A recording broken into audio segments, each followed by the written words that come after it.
Hello everybody, welcome back to Fight Communist America. I'm your host, Brandon McDonald, and today we will be talking about more Trump impeachment. I usually get my stuff from conservative news for the most part, but this is MSNBC, so I figured I'd show you guys how they lie and stuff. So yeah, let's get into this video.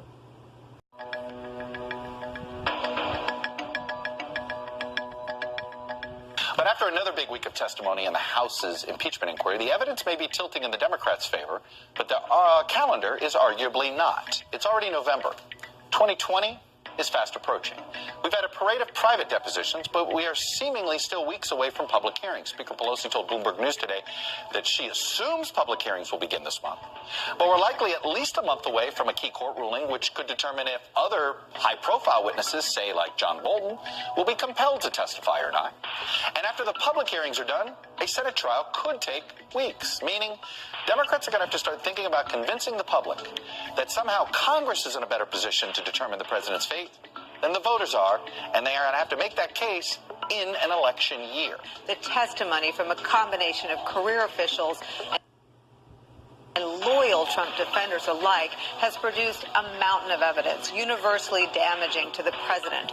In interviews with 13 witnesses so far, more than 100 total hours of testimony, not one witness has provided testimony that exonerates President Trump or refutes a single one of the allegations against him from the whistleblower complaint or the testimony of his own top officials. In the midst of a snowballing impeachment inquiry tonight, just a day after the House voted to formalize that inquiry and 1 year away from the general election, Donald Trump went on the attack while speaking in Tupelo, Mississippi. Corrupt politicians Nancy Pelosi and shifty Adam Schiff, and the media are continuing with the deranged impeachment witch hunt. This is one I never thought I'd be involved in. The word impeachment, to me, it's a dirty word. Yesterday, the Democrats voted to potentially nullify the votes of 63 million Americans, disgracing themselves and bringing shame upon the House of Representatives. But I'll tell you, the Republicans are really strong. The strongest I've ever seen them. The most unified I've ever seen them. The most unified I've ever seen them. That some Democrats, like Pete Buttigieg, are arguing that maybe it's best for them if voters decide, not Congress. Here's what Buttigieg told the Boston Globe's James Pindell yesterday. I think that the impeachment process is based on a constitutional standard and needs to run its course accordingly. I will say that there would be a lot of benefit to Trump and Trumpism getting a resounding, thumping defeat at the ballot box, because I think that's what will be required for congressional Republicans to be reunited with their conscience. It does freeze the politics in a way, but I do also think that Democrats are on a track that if they are going to go the impeachment route, if there are going to be articles of impeachment, I fully expect that the House, at least, is going to wrap this up before the end of the year, and then it'll be up to the Senate whether they shove it into Iowa and New Hampshire. You have a lot of confidence. Really? Yeah, I do. I mean, I think determined they can get it done. They are determined that they can get it done, and they don't want to rush it, but they want to put the witnesses forward and let the American people hear. But I also think that they understand the political dynamics, that they can't send this, well into next year. Officials have confirmed and testified to a quid pro quo with Ukraine, linking military aid and a meeting with Trump to investigations against Trump's rivals and other matters. That's the chief of staff to the president, Mick Mulvaney, got up in front of live cameras and just said to 330 million Americans, of course there was a quid pro quo.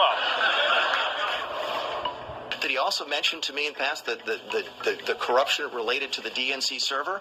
Absolutely. No question about that.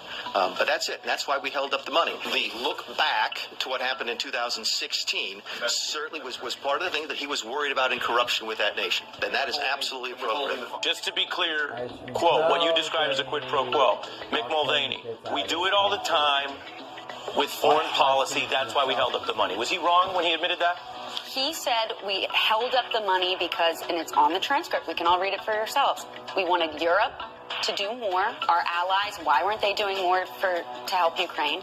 And we wanted cooperation in the legitimate Justice Department investigation into Ukraine election meddling in the 2016 election.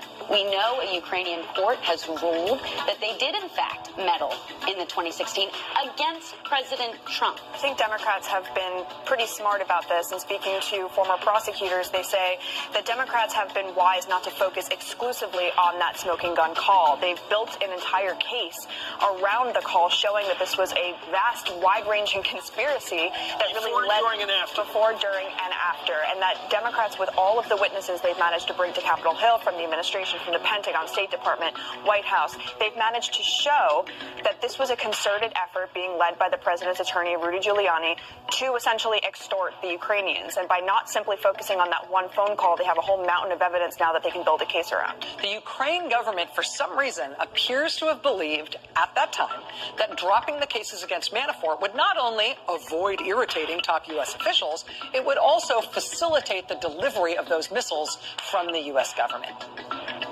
What one witness, Lieutenant Colonel Alexander Vindman, told House investigators this week. Vindman is the National Security Council Ukraine expert who was listening in on that July 25th phone call between President Trump and the president of Ukraine. Politico and the Washington Post are both reporting that several days after that phone call, John Eisenberg, the top legal advisor for the National Security Council, told Vindman not to discuss his concerns about the leader's conversation with anyone.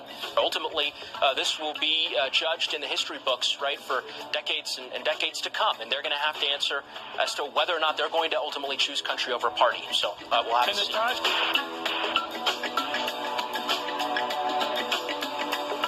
Hey there. Alright, I'm back. So, yeah, let's get into this discussion. Literally, if you noticed, like I said earlier while the video was playing, they freaking had, bits and stuff clipped out of conversations, important parts. And literally they didn't share those important parts that prove Trump is innocent. Why do they do that, you say? Literally because they want to rule us. They want to take away every right we have and become rich and powerful and then rule over the country while they don't give a shit about us Americans freaking starving like Venezuela, having to eat rats and stuff.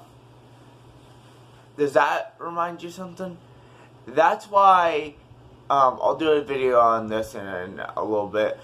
But that's why China is fighting to survive. They're literally fighting the communists, which is like what my show is called, Fight Communists in America. The reason it's called that is because we need to fight them. We need to fight for our freedom. And the Democrats want to take all that away. It's literally sad that they do that. And it's just wrong, you know?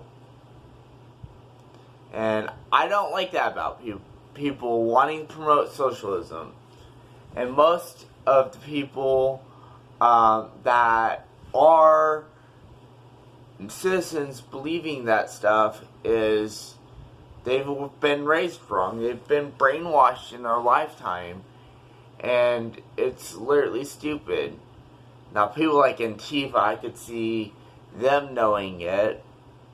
Antifa knows everything. They're a terrorist group from the Democrats. So, of course, they're going to do that. But they want to take away all our rights and literally be a dictator. so we could turn into Venezuela. North Korea happens the same way. And the citizens are subjected to subliminal messaging where they believe the rest of the world's cruel. So they want to stay in North Korea, but still, it's bad there in North Korea. Literally, people are having the same with poverty. And my heart goes out to you guys in there. Of course, you won't be watching this unless you've hacked into the system. But, yeah, you guys out there in North Korea, I feel for you guys. And you too, Venezuelan people, I feel for you guys. China, I feel for you guys. Literally, I feel for all these guys because they're trapped in countries that don't even give a damn about them.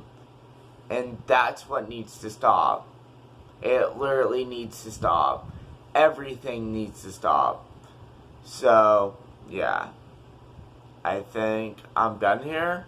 Those are my thoughts. What's your thoughts? Put them down in the comments. And if you have any other conservative news or topics, conservative Christian news or topics you want me to go through, then leave them in the comments and I'll cover those subjects.